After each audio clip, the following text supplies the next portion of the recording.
সুদীপগিরি রঘুনাথপুর কি লিখছেন এখানে? রঘুনাথপুর কালিগানড়াই, এটা রঘুনাথপুর। হ্যাঁ। এবং আপনাদের দুজন কারিগর পাওয়া গেছে, ওনারা কোনো প্রশিক্ষণ উৎপাদনের কোনো ধরনের পারমিশন আপনাদেরকে দেওয়া হয় না। আচ্ছা যাই হোক সরাই ফেলছে না, কোনো সমস্যা নাই। কারিগররা কোনো ট্রেনিং প্রাপ্ত না, কারণ ওদেরকে যে কোনো আমি আপনাকে ভুক্ত অধিকার আইনে 50,000 টাকা জরিমানা করলাম। ওইটা যখন ঠিক আছে শুনেন, আপনাকে 50,000 টাকা জরিমানা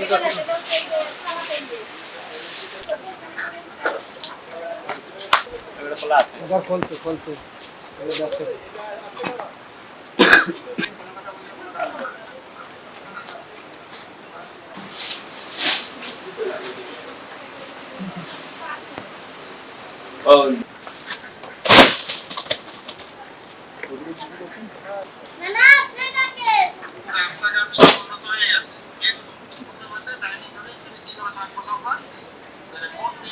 আমি দিদি যাই।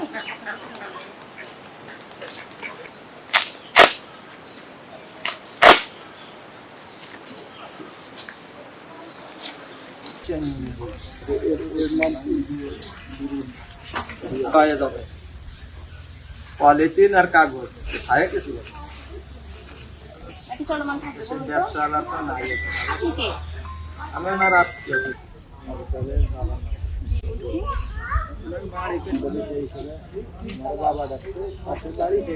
বন্দোবস্ত সরকারের নামে হয়ে গেছে, এখন এটা বন্দোবস্ত করা যাবে না।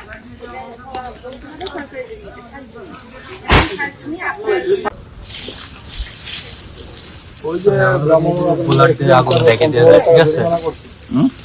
আর ওই যে মালামাল ছিল মালামাল